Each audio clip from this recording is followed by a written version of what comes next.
Hello बच्चों, आपका स्वागत है हमारे यूट्यूब चैनल पर। आज हम आपके लिए आरआरबी ग्रुप डी एग्जाम 2025 11 दिसंबर ऑल शिफ्ट एनालाइज लेकर आए हैं। आइए समझते हैं कि 11 दिसंबर की ऑल शिफ्ट में कौन कौन से क्वेश्चन पूछे गए हैं। तो आप देख सकते हो कि इस टाइप के क्वेश्चन पूछे गए हैं। 2025 में हिमालय पर 31 बार चढ़ाई का रिकॉर्ड। लोरियस पुरस्कारों में 2024 में world team of the year कौन था। 2025 को 131वां स्थापना दिवस। भारतीय बैंक साहित्य अकादमी के बाल साहित्य पुरस्कार राशि। ओरिजिनल वर्क एक्ट भारत में कब लागू हुआ। पहला एआई सैटेलाइट किस देश ने लॉन्च किया। इस टाइप के 20 क्वेश्चन है। तो आइए पहला पर्सन से हम स्टार्टिंग करते हैं। तो पहला पर्सन क्या है हमारा। अंतरराष्ट्रीय लोकतंत्र दिवस 2025 के लिए कौन सा विषय निर्धारित किया गया था। यह विषय या थीम कौन सा था। तो यहाँ पर आपके सामने 4 विकल्प है, चारों में से कौन सा सही है। तो सभी बच्चे कमेंट करके आंसर देना। पहला है समावेशी लोकतंत्र, सबके लिए शक्ति। यह इससे अगला लैंगिक समानता को प्राप्त करना, कदम दर कदम कार्रवाई। इससे अगला आवाज से कार्य तक, वैश्विक भागीदारी। और डी है डिजिटल लोकतंत्र, सबके लिए अवसर। तो कौन सा है। ऑप्शन नंबर बी बिल्कुल राइट आंसर है। तो सभी बच्चे आंसर करते चलना। लैंगिक समानता को प्राप्त करना, कदम दर कदम कार्रवाई। तो ये वाला इसका आंसर राइट है। तो इसके बारे में आप समझते हैं हम। देखो, वर्ष 2025 का यह विषय दुनिया में लैंगिक समानता को वास्तविक रूप से लागू करने पर केंद्रित था।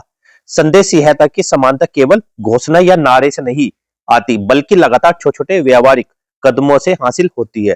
लोकतंत्र तभी मजबूत बनता है जब महिलाओं और सभी लैंगिक वर्गों को समान अधिकार, समान अवसर, समान भागीदारी मिले। तो यहाँ पर क्या है, सभी को बराबर हक मिलना चाहिए। इसलिए 2025 का मूल विषय घोषित किया गया लैंगिक समानता को प्राप्त करना, कदम दर कदम कार्रवाई। इससे अगला प्रश्न जो पूछा गया है, मई 2025 में हिमालय पर 31 बार चढ़ाई का रिकॉर्ड किस पर्वतारोही ने बनाया। तो कौन थी। तो यहाँ पर option number A Tenzing Norgay Sherpa, Kapil Dehra, कामी रीता शेरपा या जॉन स्नो। तो कौन था यहाँ पर। सभी बच्चे कमेंट करके आंसर देना। यहाँ था ऑप्शन नंबर सी बिल्कुल राइट आंसर है। कीमा कामी रीता शेरपा। कौन थी। कामी रीता शेरपा। अभी इनके बारे में समझते हैं। देखो, कामी रीता शेरपा नेपाल के प्रसिद्ध पर्वतारोही हैं। उन्होंने 31वीं बार दुनिया की सबसे ऊंची चोटी माउंट एवरेस्ट और अन्य हिमालयी चोटी पर चढ़ाई पूरी करते हुए एक रिकॉर्ड बनाया, जो मई 2025 में दर्ज किया गया। यह रिकॉर्ड उन्हें यह सबसे अधिक बार हिमालय की मुख्य चोटियों पर चढ़ने वाले पर्वतारोही के रूप में विश्व भर में पहचान दिलाता है। तो कितने बार चढ़ी है। 31वीं बार। इससे अगला क्वेश्चन जो पूछा गया है, बीबीसी द्वारा आयोजित Indian sports women of the year 2024 का खिताब किस भारतीय महिला खिलाड़ी को दिया गया। तो यहाँ पर किसे दिया गया। तो आपके सामने 4 विकल्प है, अदिति अशोक, अवनी लेखरा, मनु भाकर, स्मृति मंदाना। तो कौन है। Option number C Manu Bhakar को। इसके बारे में समझते हैं। देखो, मनु भाकर को पेरिस ओलंपिक 2024 में शानदार प्रदर्शन करने के लिए सम्मान दिया गया। उन्होंने 10 मीटर एयर पिस्टल व्यक्तिगत स्पर्धा, 10 मीटर एयर पिस्टल मिश्रित टीम स्पर्धा दोनों में कांस्य पदक जीतकर ऐतिहासिक उपलब्धि हासिल की। और इस वजह से इन्हें क्या मिला। यहाँ पर BBC Indian sports women of the year पुरस्कार 17 फरवरी 2025 को आयोजित समारोह में दिया गया। यह पुरस्कार उन्हें महान मुक्केबाज मैरी कॉम ने प्रदान किया।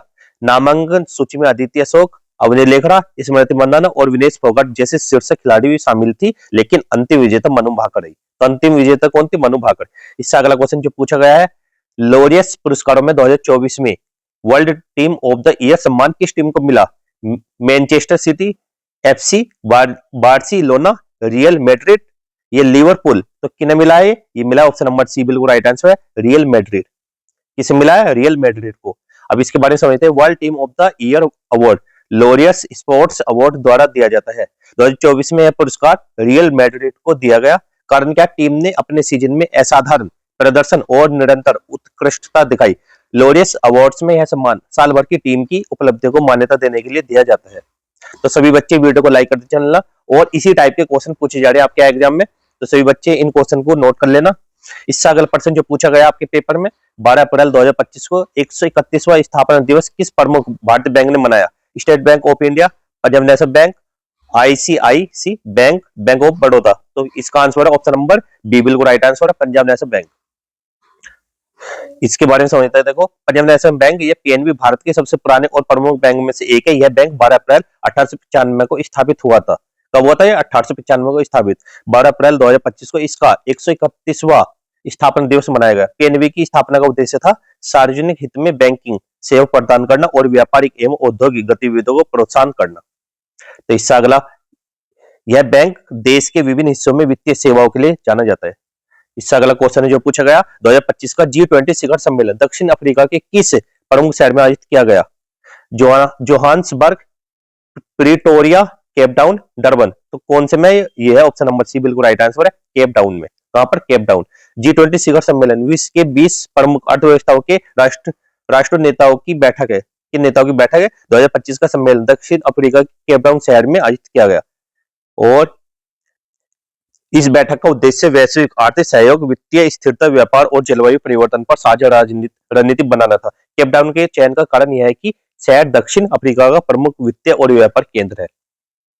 इससे अगला क्वेश्चन जो पूछा गया, साहित्य अकादमी के बाल साहित्य पुरस्कार में वर्तमान में विजेता को कितनी राशि प्रदान की जाती है?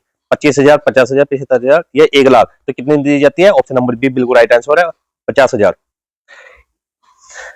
बाल साहित्य पुरस्कार भारत में साहित्य अकादमी द्वारा बच्चों के लिए लिखे गए उत्कृष्ट साहित्य के लिए दिया जाता है। इस पुरस्कार में 50,000 की राशि और सम्मान पत्र प्रदान किया जाता है। पुरस्कार का उद्देश्य बाल साहित्य को प्रोत्साहित करना और नए लेखकों को सम्मानित करना है। यह राशि 2025 तक समान रूप से जारी है और हर साल विजेता को सम्मानित किया जाता है। इससे अगला प्रश्न है जो पूछा गया, मूल वक्फ अधिनियम या ओरिजिनल वक्फ एक्ट भारत में कब लागू किया गया था? 1953, 2023, 1923, 1995। ये कब हुआ है? ऑप्शन नंबर सी बिल्कुल राइट आंसर है, 1923 में। कब हुआ है? 1923 में। इसके बारे में समझते हैं। देखो, भारत में मूल वक्फ अधिनियम 1923 में लागू किया गया था। उद्देश्य मस्जिदों, मदरसों, अन्य इस्लामिक धर्म स्थलों की वक्फ संपत्तियों का प्रबंधन और सुरक्षा सुनिश्चित करना। इस अधिनियम ने वक्फ संपत्तियों की निगरानी और प्रशासन के लिए पहला कानूनी ढांचा तैयार किया। बाद में इसे 1954, 1995 और 2013 में संशोधित किया गया, लेकिन मूल अधिनियम कब का है? ये मूल अधिनियम है 1923 का। ये भी क्वेश्चन पूछा गया था। इससे अगला प्रश्न है, पहला एआई सैटेलाइट किस देश ने लॉन्च किया? अमेरिका, रूस, जापान, चीन। तो किसने किया? है ऑप्शन नंबर डी बिल्कुल राइट आंसर है, चीन या चाइना। इसके बारे में समझते हैं। पहला एआई सैटेलाइट चीन द्वारा लॉन्च किया गया था। यह सैटेलाइट कृत्रिम बुद्धिमत्ता एआई टेक्निक से लैंस और इसका उद्देश्य था space data processing, object detection और अंतरिक्ष निगरानी में एआई का इस्तेमाल करना। यह लॉन्च वैश्विक स्पेस टेक्नोलॉजी में चीन की अग्रणी स्थिति को दर्शाता है। और इससे अगला प्रश्न हमारा, चक्रवातों से सुरक्षा के लिए 2030 तक ग्रेट ग्रीन वॉल किस राज्य में बनाएगी? ओडिशा, आंध्र प्रदेश, तमिलनाडु, पश्चिम बंगाल। तो कहां बनाई है? तो सभी बच्चे कमेंट करके आंसर देना। ये बनाइए option number B, Andhra Pradesh में। अब इसके बारे में समझते हैं। देखो, भारत सरकार और आंध्र प्रदेश ने मिलकर तटीय क्षेत्रों को चक्रवात और तूफानों से बचाने के लिए ग्रेट ग्रीन वॉल बनाने का निर्णय लिया। यह परियोजना 2030 तक पूरी होने की योजना और इसके तहत तटीय वन और हरियाली का निर्माण किया जाएगा। इसका मुख्य उद्देश्य तटीय तूफानों का प्रभाव कम करना, प्राकृतिक आपदाओं से सुरक्षा, पर्यावरण को मजबूत करना। इस टाइप के यहाँ पर ये क्वेश्चन पूछे गए थे। और आज की वीडियो को यहीं पे समाप्त करते हैं। वीडियो अच्छी लगी तो वीडियो को लाइक करना, चैनल को सब्सक्राइब करना। मिलता है अगली वीडियो में, तब तक के लिए गुड बाय, जय हिंद, जय भारत। और इसी टाइप के क्वेश्चन देखने के लिए हमारे चैनल को आप सब्सक्राइब कर लेना। तब तक के लिए गुड बाय।